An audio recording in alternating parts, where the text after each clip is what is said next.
Well, good afternoon. Good morning. This is 11:45. I'm sorry I'm 15 minutes late getting here, but I got stopped in the hall by a former employee who needed to talk some, and it was good to catch up with him, but we talked too long. Sorry about that. So anyway, let's get started today. There's no students here, so but I still wish I could have gotten started sooner. So we are in Chapter 3, which is determinants, in Section 3.2, determinants in elementary operations, and we've already talked about what these operations are and how that affects the determinants. We're on page 113. There on 3.3 we talked about last time, provides a practical way to evaluate determinants. To find the determinant of a matrix, use elementary row operations to obtain a triangular matrix that is row equivalent to the original. For each step in the elimination process, use Theorem 3.3 to determine the effect of the elementary row operation on the determinant. Finally, find the determinant by multiplying the entries on the main diagonal. So it's a pretty straightforward process. Now, before I do example 2, there's a little blurb here on Augustin Louis Cauchy. I think I may have mentioned him last time, but he really had a lot of major contributions. But you look at his dates there, and his picture, he looks awfully young. And you look at the dates, he, went to 68 years old. So that was probably pretty old in his time. But he must have made a lot of these contributions early on, because he sure looks young. But he is credited with bringing rigor to modern mathematics. First, to rigorously define limits. Oh, I'm not sure I'm too pleased with that. Continuity, convergence of infinite series, and so you can read on about that. Another possibility for a paper topic, which leads me to say we've only received one paper in this class, and we only have a few weeks left. So folks, please get busy on your papers and getting your test in as well. So let's start with example 2 on page 113. Let me get my pen set up. Okay. Here's matrix A. 2, -3, 10. 1, 2, -2. And 0, 0, -3. Okay. Now, if all you're looking for is to find the determinant, which is what this problem wants us to do, not to for any other way solve it, just find the determinant, this is almost here a triangular matrix. All you have short is this entry right here. Okay? Now, it would be great for that to be a 0. But there's not really a nice and easy way to make that a 0, except if, and what we're interested in here, so let's start this over again. We're interested in the determinant of A. That's all we're looking for, and that would be the determinant of this. 2, -3, 10, 1, 2, -2, 0, 0, -3. Now, frankly, on a problem like this, let me start over. This is not at all hard to get a determinant, okay? Because this row here has 2 zeros in it. So it's a -3. That's the plus position, by the way. So it's -3 times 4 plus 3 is 7. -3 times 7 is -21. So it wasn't hard to get the determinant. There's no reason to do what we're about to do, okay? But we're going to do it just to show the other way to do this, okay? I hope I did that right. 4, plus 3 is 7 times 1, okay. The other way to do it is, so let me write this somewhere else. So -21. Okay.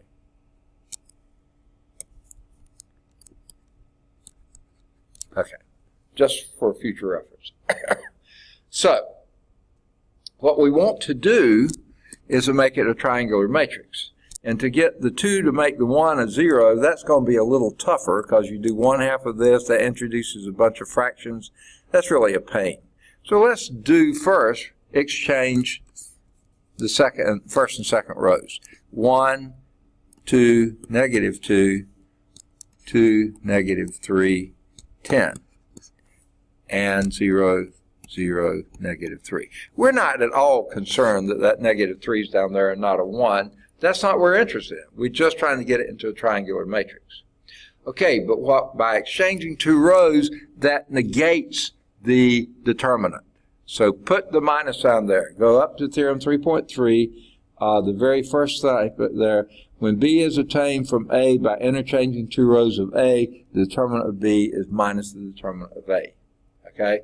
So, whether you call it A or B, it doesn't matter. That's minus the determinant of what we had to begin with. Okay? Now it's really easy to do this. We'll do row 2, or -2 row 1 plus row 2. Okay? And change that. That operation, look at number 2, doesn't change that at all. Doesn't change the determinant at all.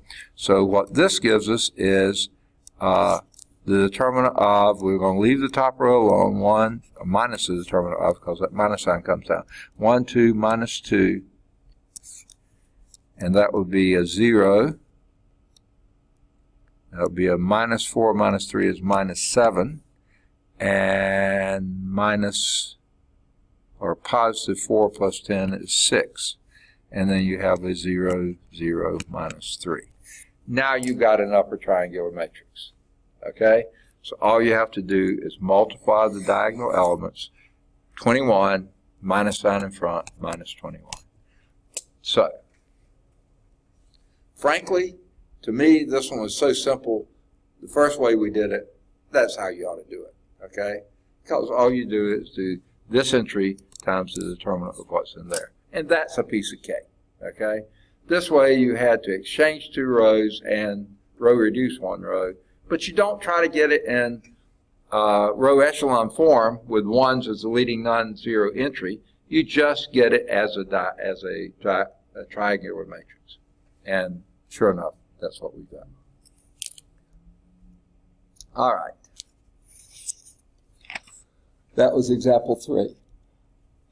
Now let's go to the top of page 114.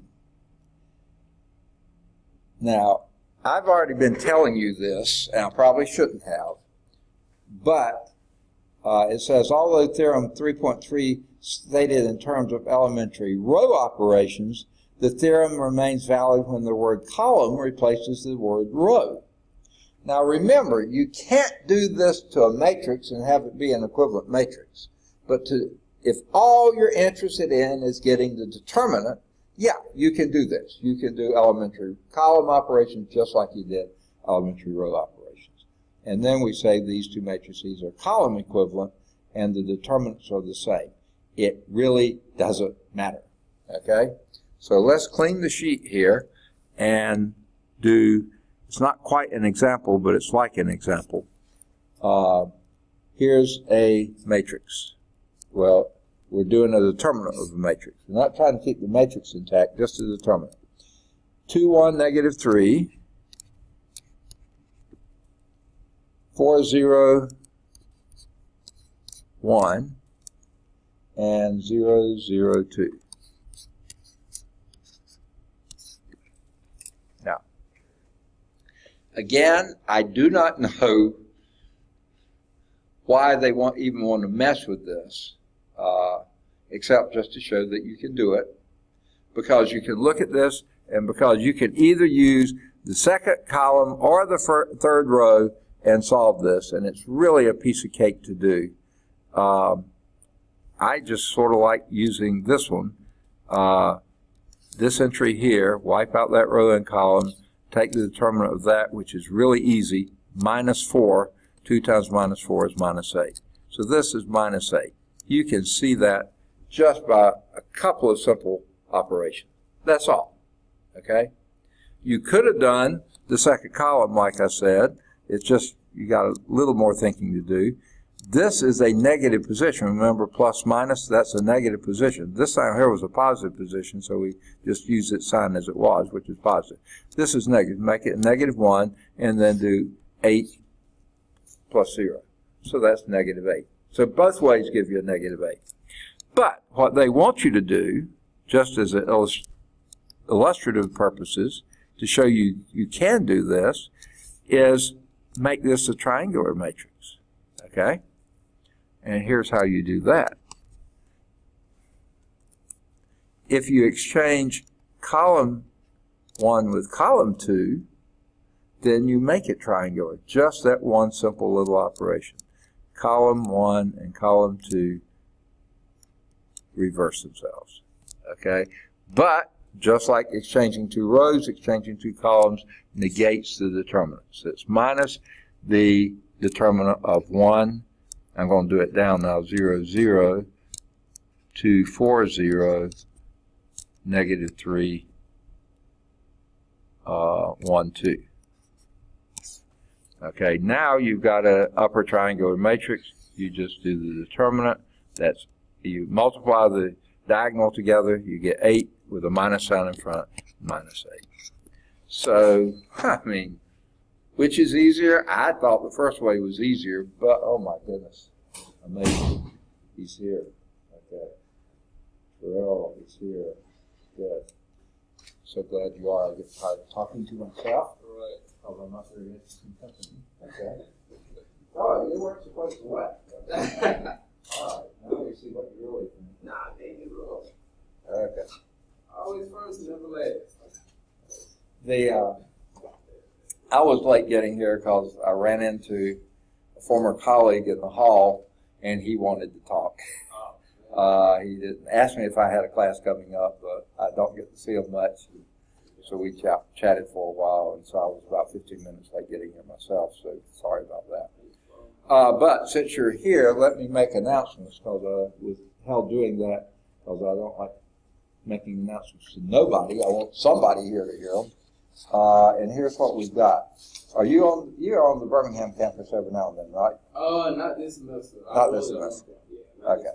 Yeah, I saw you there some, I guess, last term on Friday. So last term. Yeah. But if you are over there for any reason, you know the Leon Kennedy Student Center? Yes. It's closed. Okay. Nothing in there anymore, from what they say here. I haven't been there to see it. Everything's moved to the new Academic Success Center. So the Leon building is the one with the cafeteria? That's where the cafeteria was, the bookstore was, the police department was, the Space Center was, and just general, space for student government and that kind of stuff. Everything is over in the Academic Success Center now. It's nice in there too. I went in there. What's that? Oh, it's real nice. I haven't been in it yet. Real nice. That's what we were talking about in the hall. He was saying he retired from student services, and he kept getting taken over there before he retired when they were building it, saying, this is where your office is going to be and stuff. He thought, it isn't. But he has been in it. He wasn't there for grand opening, but he has been in it. He said it's just amazing. Yeah, it's beautiful. Yeah. Real, from upstairs to downstairs. Mm-hmm. It's real nice. Yeah, so anyway, so the cafeteria is over there. The bookstore, I assume, is over there. The Space Center, I assume, is over there. I guess all the SGA stuff is over there. Everything, I guess even the police department's over there. I don't know for sure. But anyway, don't go to Leon Kennedy anymore. It's closed. Now, this is the administrative calendar, which most of the time I don't even print out, but this is getting near the end of the term, so there were a few things that might be of importance here. One thing that's not here that is of importance, what time do you have me on Monday, Wednesday? Is that? Monday, Wednesday is 2:30. 2:30, okay. That won't, I was going to announce this Monday, but I'll go and tell you now. We are required, This is one of the biggest boondoggles I've ever heard. We are required, all the full-time faculty are required to go down to Montgomery next Wednesday for the entire day. We're going to leave here fairly early in the morning, not super early. I think they start meeting down there around 10 or something like that. So we have plenty of time to get there. And then I think they finish around 3 and we'll be back here around 5. So that class is not going to meet next Wednesday. I won't be here. And we'll talk about it Monday. Okay? Now, so that's one thing. Now, the other thing, any other classes you have Monday and Wednesday, or on Wednesday of next week, check with your instructor on Monday to see if it's going to meet.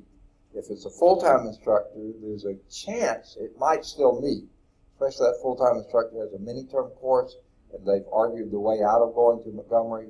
I wish I could figure out a way to argue myself out of going to Montgomery, because it's a waste of time in my mind. But anyway, we're check with your instructor on Monday to see if y'all are meeting on Wednesday.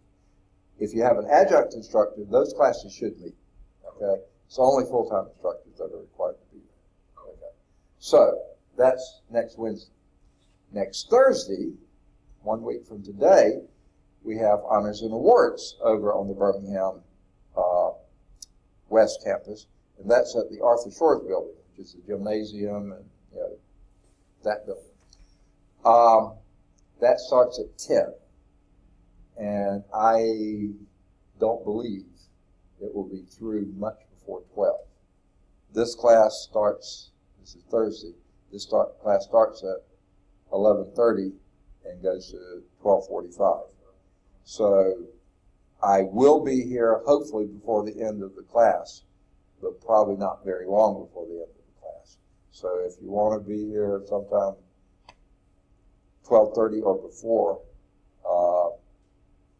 I'll try to get here as soon as I can. If I can get away from there early, I'm going to get away from there early, but most of the time we can't. And how long the speaker's going to go, how long they're going to yak, I don't know, but I'll get away as soon as I can. But if I do get here before the class is over, class period is over, I will record what I can, but it's not going to be a lot. But if you want to be here, be here. Maybe about the time you got here today will be. Certainly by the time Muhammad got here today. Okay. Always here. Yeah. Except yesterday. But you know about yesterday, I can't come Wednesday. Oh, okay. Talk about this. Yeah. You always forget. Yeah. Now, I was just telling Music. Tyrell, music class meets in here on 8:30 on Tuesday, Thursday. Some days they're over there, some days they're over here. It depends on whether that room's cold or not. If it's cold, they come over here. Look at here. Well, they come to work. That's here. So I'll start this over again. Okay. There are two things happening next week that affect all three of you. Both of the events do. Okay? Because all three of you have some class with me on Monday, Wednesday, and on Tuesday, Thursday. Won't bother you on Wednesday because you're not going to be here anyway, right? Okay. But Wednesday of next week, you heard it? Yesterday. Yeah, okay. The full-time faculty is required to go to Montgomery. Why? I do not know. Why in the middle of the week? I do not know. Why on a class day? I do not know. We have. What's that? Why are you doing that? Because we're required to do it. Well, to do it, to do what? The system, Alabama Community College System Chancellor requires us to be there. For And what? I'm not sure. What's They happening? call it a professional development day, which is mostly hogwash in my mind. Okay? And I'm sorry, that's probably not a good term to use, but that's what I think of it. And it's, to me, a total waste of time. We have professional development days at the beginning of the term. We have them at the end of the term. Why can't they be at one of those times, not in the middle of the term? But, it's stupid. Okay? I'm recording this too, by the way. Okay. So anyway, unless a full-time faculty member has some unbelievably good reason they can't go, we're all supposed to be there. So if you, You do, right? You do have an unbelievably good reason not to go, right? I wish I did. You have class. You have me here. I know, but everybody has class. They don't have me. But you're not here on Wednesday. See, if you would be here on Wednesday, I could talk my way out of it. You know? You're the reason I have to go. Okay. Okay. So Wednesday, next Monday, when you go to class, find out if your instructor is going to be there on Wednesday or not. If it's a full-time instructor, there's a good chance he's not going, he or she won't be there. If it's adjunct, there's a good chance the class will go on. I do have a question. Yeah. So I got invited to like a honor ceremony on next Thursday. Okay, that's what I was going to say next. Okay. Do you know how long those usually Do what? last? Do you know how long they usually last? I was saying to Terrell before y'all came in, it usually goes pretty close to 2 hours. Okay. Hopefully it will be less than 2 hours, but I can't guarantee it. Okay. So it starts at 10. What time do you have to be there?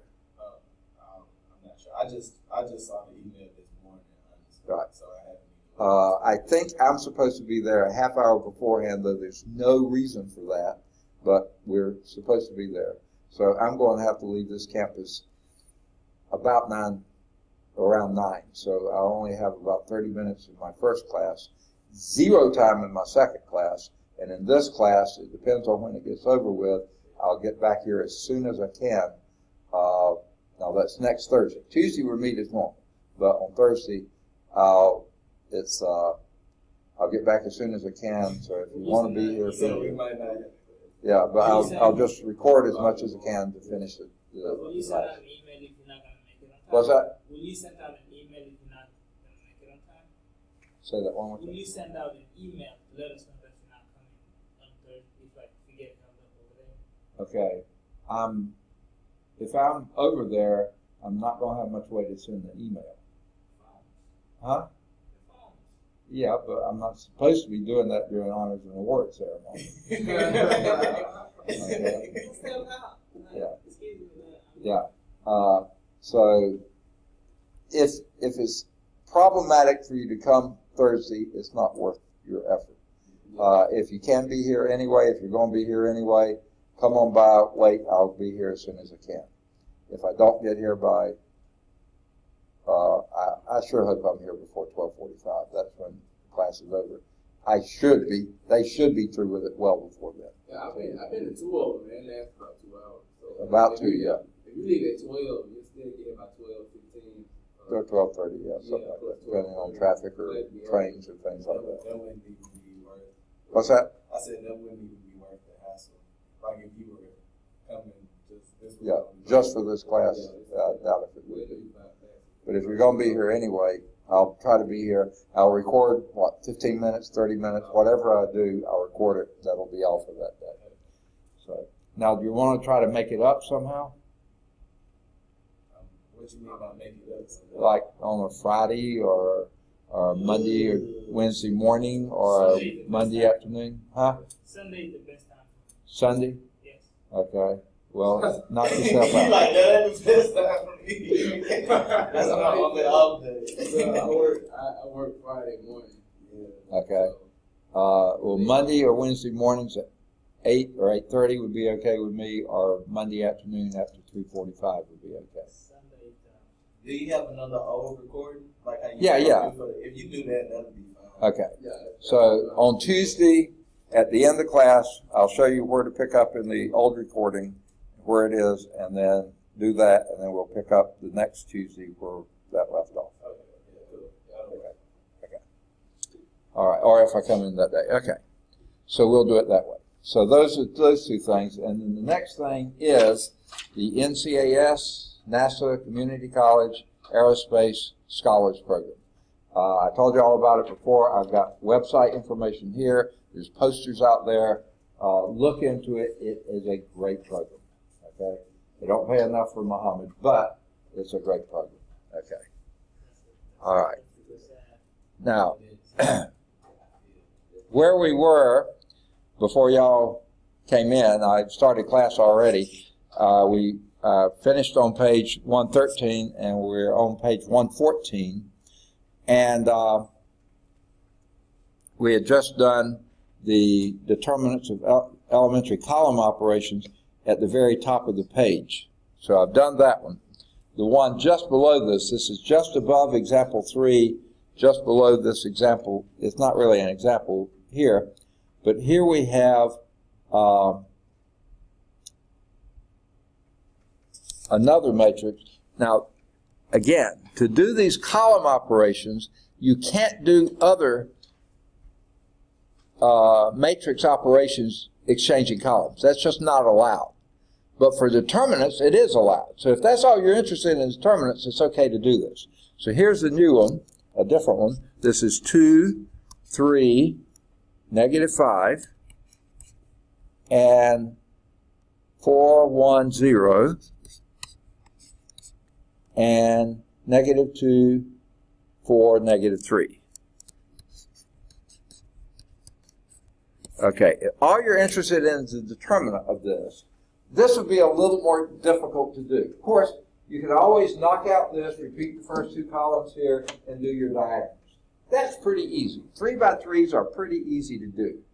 But if you want to do elementary column operations on this, and I know you're used to looking at rows, but this one you can look at columns. And basically, you see all this is all these are factors of 2. So you can factor out the 2. And literally, that's what you're doing with the determinant 2. Pull the 2 out, okay? And that leaves a 1, 2, -1. 3, 1, 4. 5, 0, -3. Okay? Well, what did that do for you? Well, one thing it does is gets it closer to being a triangular matrix. If you could just get that 3 to become a 0 and the 5 to become a 0, you would have a triangular matrix, right? Okay. Now, 3 to become a 0,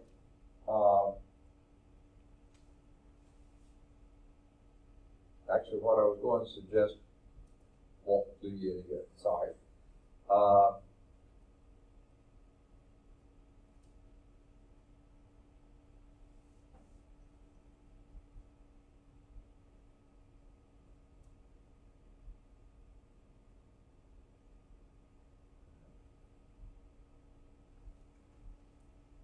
Yeah.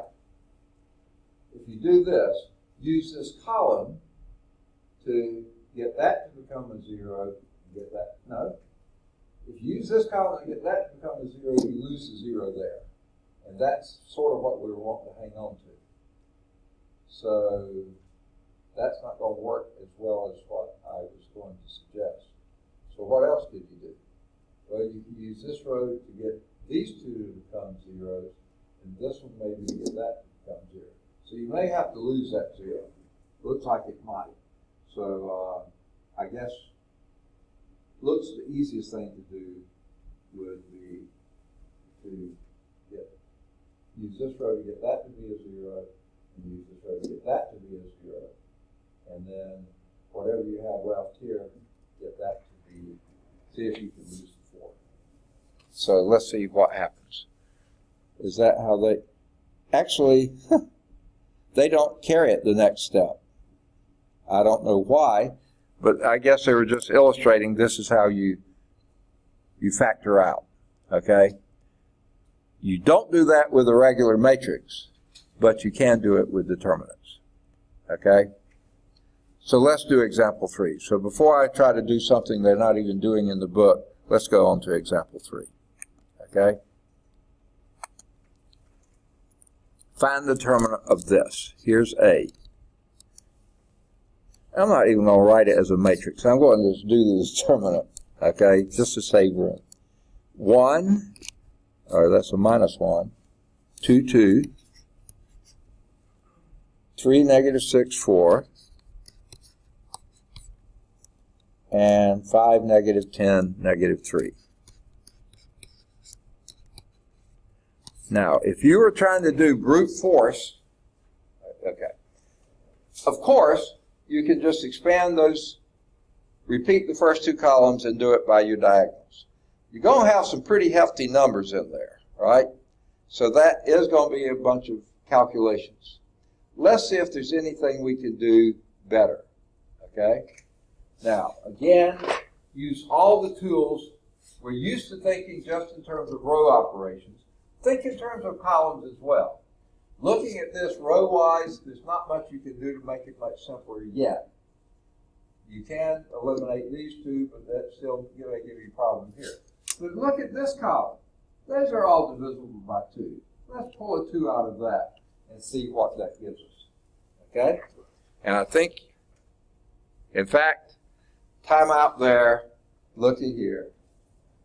This row, this column is exactly minus 2 times that. Right? If that had happened in rows, we'd say automatically the determinant is 0. Because it's happening in columns, automatically the determinant is 0. Okay? Because, here's what. Pick something else, like this one here, or this one there. It doesn't matter. Okay? Let's take this 2 here. 2 times the determinant that's left over here. What is that? And this is a positive position 2. Minus 30 plus 30 is 0. The determinant of this thing is 0. That happens anytime a row or a column is a multiple of another row or a column. Okay? So as soon as you see that, you know the determinant is 0. You don't have to do anything else. Equals 0. Now, if you had done your expanding by 2 more rows and done your diagonals, you would have had a bunch of numbers, 6 numbers, that you had to add, subtract, and stuff, and when you did all that, you'd find out it all adds to 0. Just looking at those 2 columns and noticing one's a multiple of the other, determinant 0. Okay? Does that make sense? How was one multiple of the other? Because you multiply this row by minus 2. That becomes a positive 2, a minus 6, and a minus 10. As soon as you see that, determinant 0. Okay? I didn't slash my 0, but I will. Okay. Determinant is 0. Now, they did one more step before they did it, which is a ridiculous step, but it's fine, they did it. Now, have y'all ever played Sudoku? Yeah, I love that. Okay. Guess how they do that? Determinants.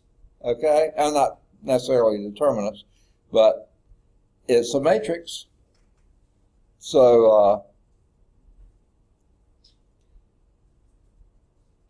they talked some about that. I won't go into any more about that.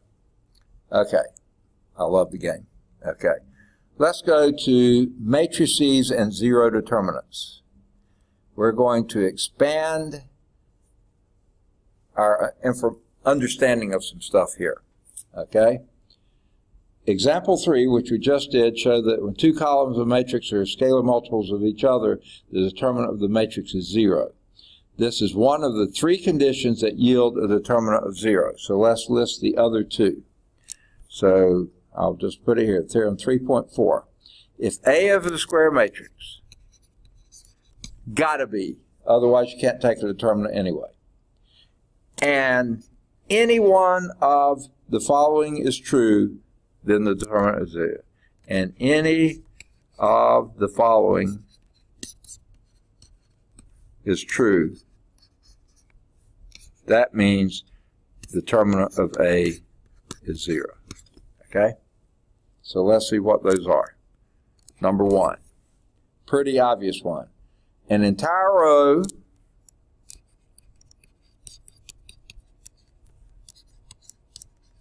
or column is equal or zeros. Okay. If you see a matrix, an entire row or column is 0, Stop the presses, everything's 0. The determinant is 0. Because, let's just imagine, let's say this row was 0. Then you take this entry here and multiply it by this. Well, that's a 0. 0 times that is going to be 0, no matter what that is. Or this one times that, whichever row or column is 0, that makes the determinant. And if the entire row or column is 0, the determinant of the 0 of the matrix is 0. Number 2. 2 columns or rows are equal.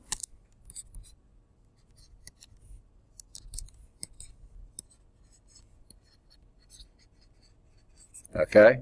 If that's true, just like we did here, if they're multiples, that's going to be, the determinant will be 0.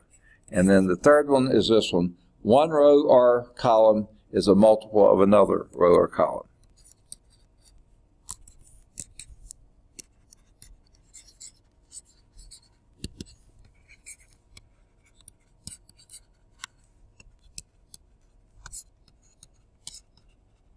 Okay, any one of those is true, the determinant is 0. Okay? So, let's do example 4. Usually, at the break between my last class and this class, I grab a granola bar or something just to tide me over, because I got stopped in the hall by a former colleague, and he wanted to talk. I didn't get my thing, so if you hear growling, it's my stomach. It's nothing serious. But I'm hungry. Okay. Here's matrix A. Okay. It says find the determinant, so I'm going to go straight to the determinant. 1, 4, 1. 2, negative 1, 0. And 0, 18, 4. Okay? Find the determinant. Okay. What's that? Why would you say that? Because like if you were to pick that last row, that first number is 0. So if you multiply that, if you multiply with that, it's 0, anything over there is 0. Okay. That would work if the whole row or whole column would be 0. Okay. Because you work your way down all of them. Okay.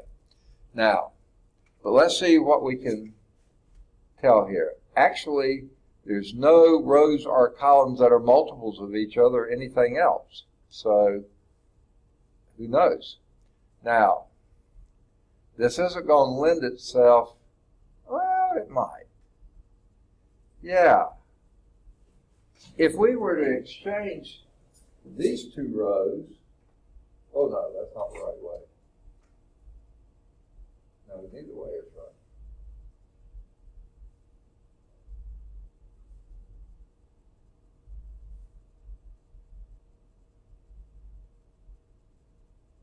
Okay. I was going to say change those 2 rows. You're close to a diagonal matrix, triangular matrix, but you're really not. Yeah. Exchange these 2 rows. Then you're close to being a triangular matrix. No, you're not. I keep saying that, but you're not. Because it has to be upper or lower diagonal, and that won't get you. So, yeah. So, I can't see anything that's going to be easy here, so let's just expand it. Well, I would say just expand it. I know that's not what they're going to say, but let's do it just to see what happens. Expand this by repeating the first 2 columns. 1, 2, 0, 4, minus 1, 18. And then do your diagonals. That will be negative 4. That would be 0. Okay, this would be second. Oh, I hear the gears grinding, but I can't hear any output. 2 times 18, people. 36. All right. Then do the up diagonals. I can do that one. 0. Other up diagonal. 0. And this up diagonal is not 0, but remember up diagonals are minus, so that's going to be minus 16 times 2. 32. Okay, let's take, oh, Daniel's here.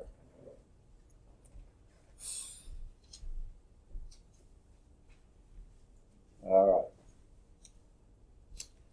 Just because there's a good chance you might not go and listen to it, let me go over the two issues again. I think you may have heard them already, but let me make sure you've heard them. Next week, we have two problems. On Wednesday, all full-time instructors are required to be in Montgomery all day long. So the classes you have with me on Wednesday, next week will not meet. Okay, we'll talk about that more on Monday. Okay? The second issue is that this class probably, well, definitely not going to get started on time. And what the other said was what we'll do is on Tuesday of next week, on Thursday of next week, we have honors and awards starting at 10 o'clock on the other campus. Usually goes about 2 hours, so that's going to go to 12. I might be able to get back here by 12:30. If I get here by 12:30, that only gives us 15 minutes of class. So what the others decided they want me to do is next Tuesday at the end of class, I'll show you on the YouTube videos which classes I did from last time I taught the course that you'll be able to review, and then we'll pick up after that the following Tuesday. Okay, so we'll do that. We'll probably do the same thing for the Monday and Wednesday classes as well. Okay, so we'll talk about that more on Monday. So Wednesday, no full-time instructors on campus. Adjunct instructors will be here, so you'll probably still have physics, okay? If you're in physics, right, okay. But full-time instructors won't be here. And then on Thursday, honors and awards is about 10 to 12, approximately, on the other campus. So I got to leave by 9:30 to get there. Well, I got to leave by 9 to be there early. And then I probably will get back right around 12:30 or so. So, pain in the neck next week. 2 days we lose. Okay, we'll talk about this more later. But when you look at these numbers, notice what happens. -4 and -32 is -36 plus 36 is 0. Now, the question is, was there any way we should have been able to see that without it? Okay? And here's what they suggest. So let me erase. We know it's 0, okay? I can't get my eraser to come up. Ah, here it comes. Okay, so let's get rid of this, get rid of these, and get rid of those. Okay, let's do some elementary row or column operations here to see what we can reduce. That's what I was looking at before. Okay, I think pretty obviously, hopefully by now, you'll see this is going to be easy to eliminate here. Elementary row operations. Okay, so let's use the top column to lose the 0, to lose the 2 there. Okay. Yeah. -2 row 1 plus row 2. Okay? You can do these operations with matrices just as before. That one doesn't change the determinant any. Okay? So that would be a 1, 4, 1. And then what does that give you? 0. -9.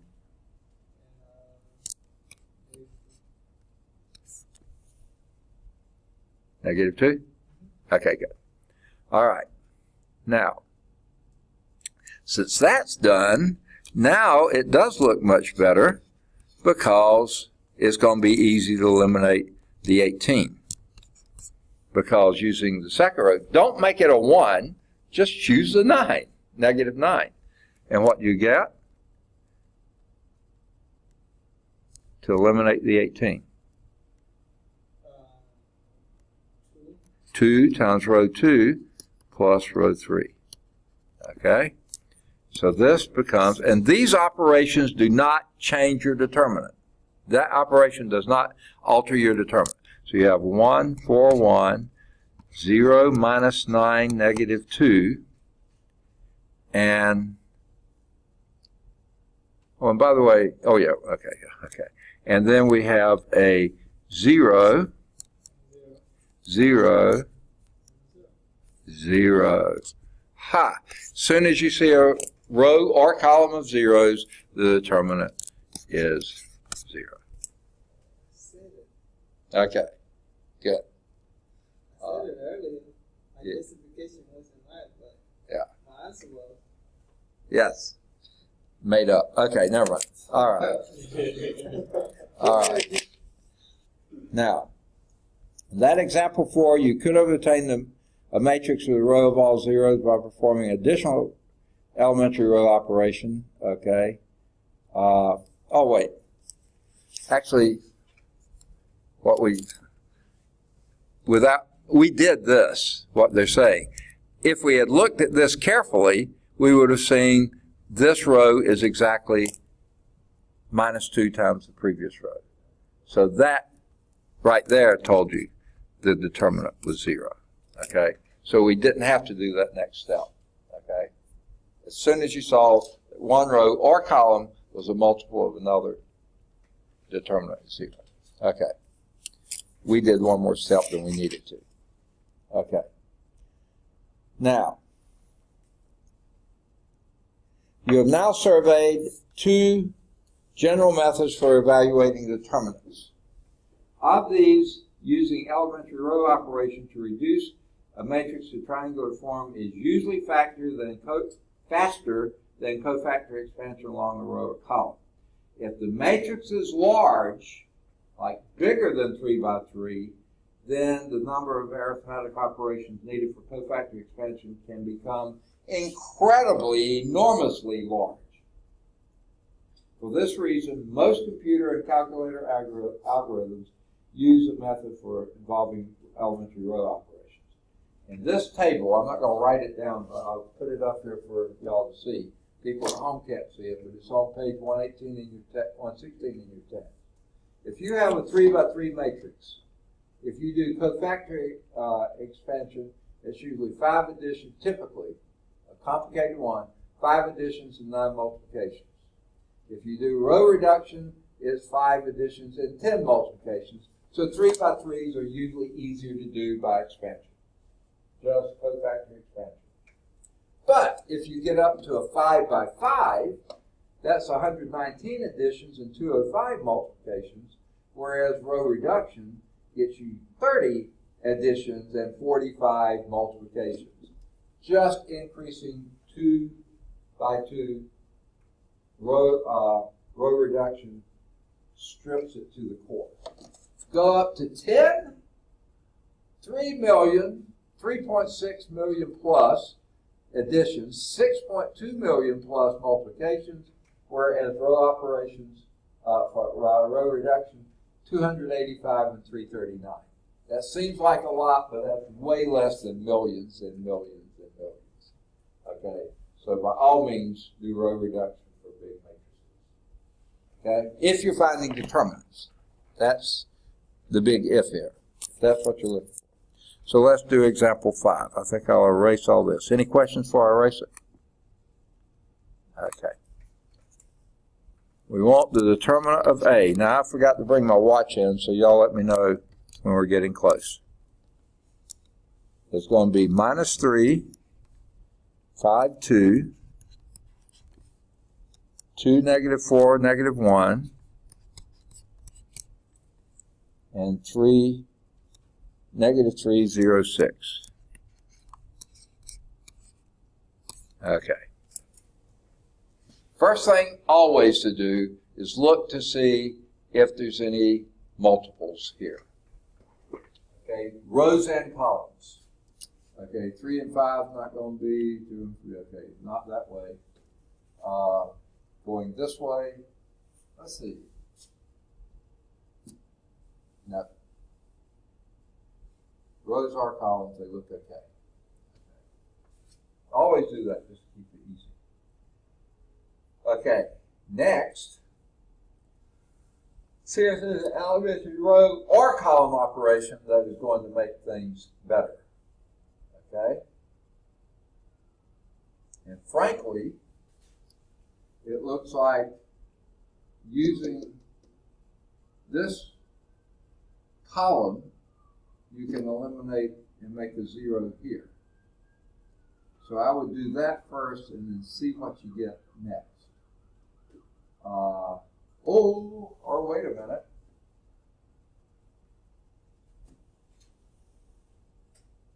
Let's first deal with these two. Okay? No, that's not going to help either, because you lose the 0 you had. So if you do with these two, you can at least get a 0 here. Well, frankly, now that I think about it, this is a 3 by 3. It's going to be easier just to do our reduction, I think, especially if you use the technique. So rather than not, if you saw something that made it really easy, go for it. You got 1 0 there, but you know that 0 is going to help you otherwise. So let's just do it this way, and then we'll do it the way the book wants you to do it. Because this is pretty easy. -3, 2, -3, and 5, -4, 0. This, to me, is pretty easy. That is 12 times 6 is 72, right? Right? This will be 15, right? This will be 0. This will be -24 because it's an up diagonal. Up diagonals are negative. So you're right, 24, but it's a -24. This will be a 0, and this will be a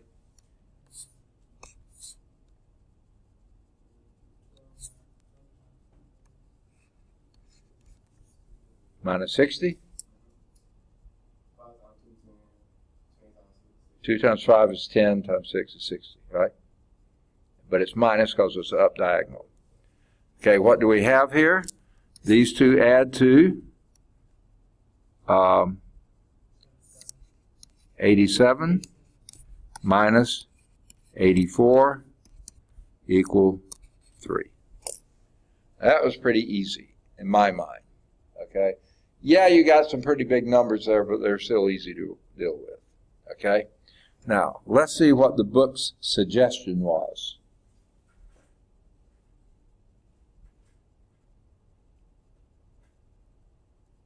Okay?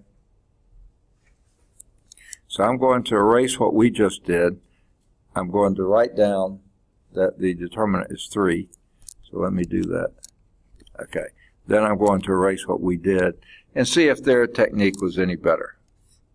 And they're not necessarily doing it because it's better, they're just illustrating. Okay. And I think they're going to reach the same conclusion I am. This one's not particularly easy to get into a triangular form, but you can still row reduce it and make it simpler. Okay? And since they're not going to row reduce all the way, then the pretty obvious thing is it's really easy to make that a 0 using this. Okay? You could make, but you see the advantage there is you'll wind up with 2 zeros in a row and you only have one simple determinant to go. So let's use this row, this column to make that a 0. Now, how would you do that?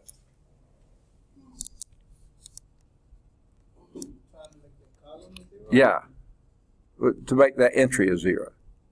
So it's 2 column 1. 2 times column 1 plus column 3. Okay? So this, and that is that doesn't change the determinant. Okay? So we're going to use column 1, so that stays -3, 2, -3. You're not going to mess with this one, 5, 4, 0. But this becomes, so 2 times column 1 plus column 3.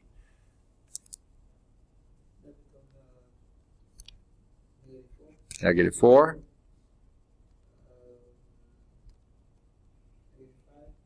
Really? Oh, we have one graph with -2. 2 times column 1. It's going to be 3. Huh? 3. 3. Got it. And then 2 times that, that'll make us say 0. Okay. If you can get it to this, that you got a row or a column with only one entry in it, you almost got it not. Okay? So this is going to be this entry. That's a positive entry, remember, plus minus plus. So it's a -3 times the determinant of what's left here. That's 15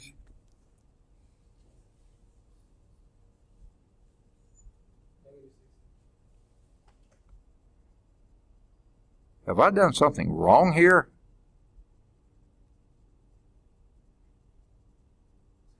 $15. I get plus 16. That doesn't work. I must have made a mistake there.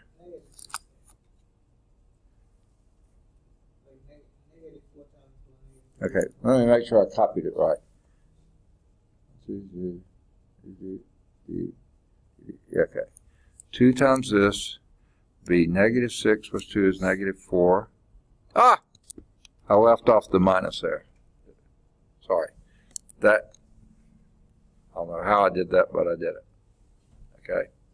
Now, that's 15 minus 16 would be a -1, and that's a 3. Okay. As long as you don't make any dumb errors, okay, it's pretty easy to do. Okay. So, which was easier? This probably was, because all you had was one row reduction. It was pretty simple, and then the rest was pretty good. That 1 0 there gave you an advantage. If you can just get another row, another 0, either a column or a row. It's going to be hard to get one of those to become a 0. Easy to get one of those to become a 0. All right. That was example 5. Okay? Let's move on to 6. Now we get the big guns in here. Okay? A 5 by 5. How much time do we have? 2 minutes? Right on my gut feeling is we probably won't be able to do a 5 by 5 in 2 minutes. What do you think? No. Okay, huh? Okay. So we're going to pick up here next time. Next Tuesday we do meet, and after Tuesday's class we'll talk about how far to go, what you'll do on your own for the Thursday. Homework exercises here, by the way, are any of the odds 1 through 19. They should all be at Calc Chat. 21 or 23 or both, they should both be at Calc Chat. Any of the odds 25 to 35, they should be, well, let's see. Do at least 25 to 29, they should be at Calc Chat. You can look into doing 31, 33, or 35. They get 31, 33 are 4 by 4s, and 35s are 5 by 5. So start looking that way, and we will come back and do the rest of those next time. Okay, good deal. Have a good weekend, and we'll see you, many of you Monday. In fact, all of you Monday. Yeah, different classes, but I'll see you all Monday. Okay.